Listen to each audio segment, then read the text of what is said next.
Hey everyone, I thought I'd make an absolute beginner's tutorial on shader programming with Shadertoy. Um, yeah, like there are some really cool effects that people make on this website called Shadertoy. The cool thing about it is that you can look at the shader and you can see the code at the same time, so you can kind of see how it was done. Um, but yeah, like oftentimes it's very hard to understand what is actually going on if you don't know much yet about shader programming. So that's why I thought I'd make just a beginner's tutorial. So yeah, if you look at all the code over here and you haven't seen stuff like that before, it's really quite opaque and hard to understand. So that's why I thought let's just start with something completely from scratch and go very slow and explain everything along the way. Um, so what we'll make is just a circle, but you got to start somewhere, and hopefully it will help somebody. So I just clicked on create a new shader. Obviously, that you need to have an account, and you need to be signed in for that to be there. And also, what I'm going to do is I'm going to go on full screen so that we don't have any of the extra stuff there. So now the first thing to ask yourself, or the first thing I should explain maybe, is like what a shader is. So a shader is basically a little program that takes some inputs and it outputs just a pixel color. It's called frag color here. Frag stands for fragment. And a pixel color consists of three things: an R, a G, and a B, a red, a green, and a blue channel that are between 0 and 1 generally. So 0 meaning there's no contribution on that channel, and 1 meaning there is full contribution on that channel. Then often there is also like a fourth component, which is called the alpha channel, which Shadertoy has here, but I don't think it's used for anything. But we do need it. So first of all, let's just get rid of what we have here, and let's just make a black screen first. So black would be 0 red contribution, 0 green contribution, and 0 blue contribution. Okay. Did I forget a comma? No, the comma's there. Okay, and then I could just press play here, and now it makes a black screen. To just play with this a little bit more, like if we wanted to make, for instance, a red screen, we could just say, okay, it's 1 for the red, 0 for the green, and 0 for the blue. And see what that does. It makes a red screen. Okay. If I add a full contribution on the green channel as well, then I have red and green, which makes it yellow. Okay, so that's just to kind of get a feel for like how these pixel colors work. So a full contribution on everything makes white. Okay, now this is not extremely exciting. So to make stuff that is a little bit more exciting, we need something that changes across the screen, and we have that, which is like, that's my UV here that just came standard with my shader, my UV coordinate. That's a value, that's a vector 2, meaning it has an X and a Y component that changes across the screen, and we can use that as an input for our shader to make something a little bit more interesting. So let's have a look and see what that looks like. So first, let me set this all back to white. Sorry, to black. So that's 0, 0, 0. Okay, there we have black. And now let's see what kind of values are coming from this UV thing. So I can do uv.x, which is the x component of my UV coordinate. And now we see on the screen that it's black on the left, it's red on the right. And that is because my UV coordinate, my x component, is 0 on the left of the screen, and it's 1 on the right of the screen. Similarly, I can look at what my Y component holds.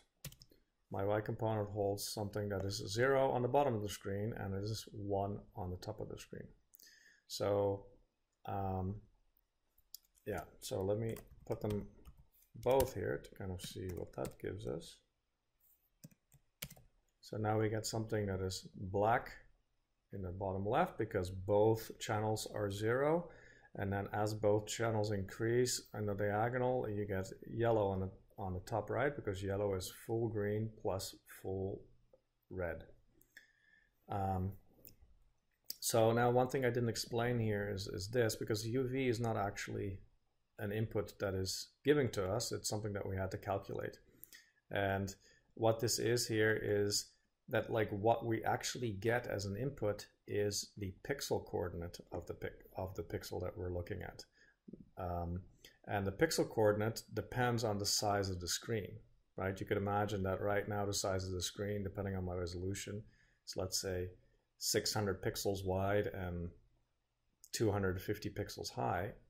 But if I go on full screen, like now it's 2000 pixels wide and 1000 pixels high. So if we would be using this here, which we could, but like then if we change the resolution afterwards, our effect is going to be different, which we don't want. So we have to normalize these coordinates. So that's like when people talk about normalizing something, that like usually like it means that like you bring an input value to a range that you know, and a range that is like the same in all circumstances. So the way we do that is by dividing the pixel coordinate by the full resolution of the viewport. So if we had a pixel like say over here that is at frag coordinate 300, it's 300 from the left and let's say 200 from the bottom, is at 300, 200, and afterwards we divide it by the full resolution, which is 600, 400, then we get 0.5, 0.5. So basically what this UV does is, and I'll put it here, it's always good to kind of like know what your coordinates or what your parameters are and in what range they are. So so this one is in the range of 0 to 1. Okay. All right, so now we could use that to start drawing a circle. Now the first thing is, well, how would we draw a circle? Well, we could figure out, we could take a point somewhere, let's say in the middle, and then we could, for every pixel on the screen, we kind of calculate the distance to that point. And if the distance is larger than the radius of the circle, then the pixel is not part of the circle. If it is smaller, then it is part of the circle. So that's one thing that we could do. So we could make a variable here called float d, and float stands for a floating point number, which is a basically a real number. So it could be 1.2 or minus 2.75 or whatever have you. But it's one number. So I can say it's the length of the UV coordinate. And the length of the UV coordinate is basically just the distance from the origin, from 0, 0, 0, and the origin is right here. So let's see what that does. And before I do that, so over here I have all my red, green, and blue channels here. And sometimes it gets a little bit cumbersome if we only want to work with black and white, or we only want to draw something simple. So I'm just going to go here and I'm going to say vec3c, and then I'm going to make a float value, which is a single number, call it c, and I'm going to just initialize that to 1. And basically what that does is, so now I only have to deal with one number as opposed to changing 3 numbers all the time. So here I have one number, then over here I say, okay, give me give me 3 numbers based on that one number, which like basically if I use C1, then basically what this does is it makes 1, 1, 1. All right, so now I would expect to see a white screen. Okay, so there's my white screen. So now let's see if we, for that C value, we just take the distance, what we get. So now we get something a little bit more interesting. We get a black screen here because the distance over here is very close to 0, and all the way in the corner it is 0. And the distance increases as we go diagonally across the screen, or in any direction really. And over here you can kind of see already a little bit that we have a curved line here, which is where it goes to white. And this is at distance 1 from the origin, all around here. And one thing to notice is that, okay, it goes from black to gray to white, and then after white it doesn't change anymore. But obviously the length, the distance does change, because over here the distance would be the square root of 2, right? It would be 1 squared plus 1 squared, the square root of that. That is the distance from there to there. And it's still just white. Well, that's because white is the brightest color that we can make. And so whether we set something to 1, which is white, or we set it to 10, there's no difference. You don't see any difference because it kind of is outside of the range of what the monitor can display. If we did 0.5, like, then we get something that's closer to black. All right, so let's just get back to this. So now one thing is, if we want our circle in the middle of the screen, then we need to change something here. And how we can do that is, well, again, let's just think about it for 1 second. So our coordinates right now, they go from 0 to 1, from 0 to 1, okay? But if we want our circle to be over here, which is at 0.5, 0.5, right? Because it's 0.5 in x direction, 0.5 in y direction. Then we need to remap that number to 0. So like if I go here and I go uv minus equals 0.5, then basically what it does is it remaps the range from 0 to 1 to minus 0.5 to 0.5, right? Because if I had 0.5 as an input and I subtract 0.5, then I get 0, which is what I get in the middle here, right? So now it's 0 here, 0.5, 0.5 here, minus 0.5, minus 0.5 here. All right, so now we have something that's already quite close to a circle.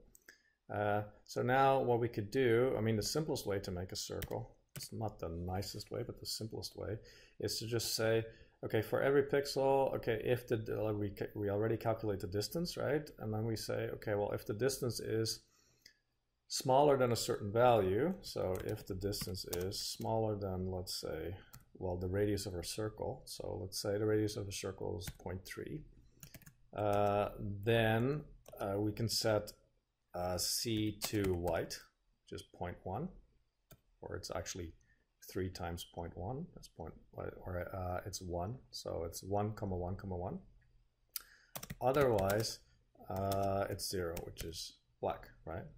I forgot an equals. All right, so, and now we have something that's already almost a circle. It's an ellipse. And why is it an ellipse? Well, it's an ellipse because my viewport isn't square. So over here, we calculate a UV that goes from 0 to 1, both in x and in y direction, even though the screen is wider than it is high. So we need to compensate for that. And the way to do that is by multiplying one of the axes by the aspect ratio of the screen. So what I'm going to do here is I'm going to do uv.x times equals I resolution dot x, which is the width of the viewport, divided by I resolution dot y, which is the height. So this value here is just the aspect ratio of the screen. Okay, so let's see. And that got rid of the distortion for us, and now we have a perfect circle. Very good. Now the only problem here is, well, like there are discontinuities in our shader, meaning that there are values that are one plateau, and then instantly from one pixel to the next they snap to another plateau. And generally you don't want discontinuities in your shader. So let's try to get rid of that. So let me just show here like what else we can do here. So let me open this. Okay, so basically what we have is we have our circle, right? Okay, there's a circle, and this is the center of the screen right here in the middle. Okay, it's not exactly, but you get the point. And this is our radius right here, right? From here to here. It's our radius R. And right now we have values that are pure white here, and like they snap to black outside of the screen. So now if we look at our circle from the side, let's say, if we just take this and we look at it from the side. Okay. I'm just drawing, extending the edges. So basically this is our circle here inside. This is the center of our circle. This is the same R as we have over here. And the outside, let me just make it another color. So this is the outside of the circle, right? And now what we have, and like if we look at the brightness of the pixel, so outside of the circle is black. So let's say, so outside the circle, my brightness is black, black, black, black, black, black, black, and then here it snaps to white, right? And white is, let's say, the brightness level is over here. And then outside snaps back to 0. Okay, so now the discontinuity like that you have on the edge, like this is what we want to get rid of. So now, ideally what we would want is something that is 1, or it's white, right? Like in the middle here, and then it goes from white, and I'm going to exaggerate it a little bit. It goes from white, and it goes like this, and then it goes down, and then it goes like that. And now this could be a very short distance, but right, but we want it to be like that, because now we don't have any discontinuities, right? We don't, like our brightness level doesn't have any discontinuities, and even our change in brightness level doesn't have any discontinuities, because it goes smooth like this, right? So this is what we want. And now there is something like this exact function, and it's called smooth step. Smooth step, I'll write it down here, smooth step. And what smooth step does is it steps from one value to another value. Let me draw it again here. So it's on one value, and then it steps to another value, but in a smooth way from here to here. Okay, and that's very handy, and we can use that in many different places. So let me just get back to the shader. And so what we can do is, let's see here. So it's our C value that we're using, right? So I can give it a this for 1 second. And now I can use my smooth step value. So there's a function called smooth step. And before I do that also, let's make a variable just for the radius of the circle. I call it R, 0.3. Okay, and now my the smooth step function has 3 inputs. If I go back real quick to here, it has 3 inputs. What, like the first input is the lower threshold.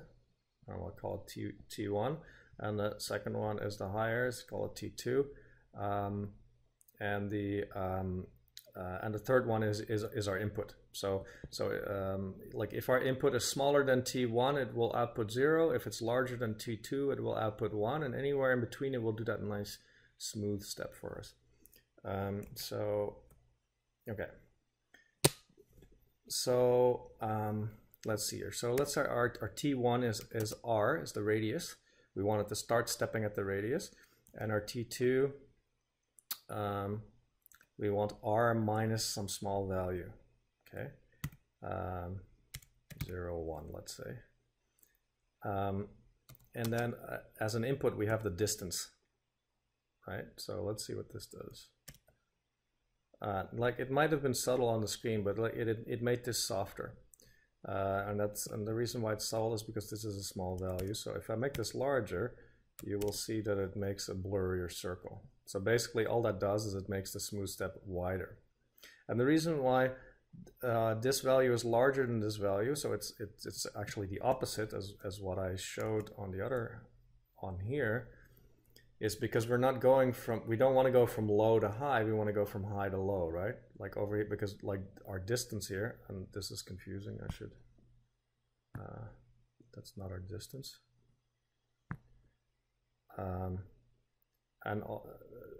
Yeah, so when we're close, we want it to be high, and when we're far, we want it to be low. So we want it to be the opposite of this. That's why the values are changed around. So yeah, so this was in a nutshell, well, not in a nutshell, it was a very elaborate way of showing you how to make a circle. I hope it helps somebody, and see you next time.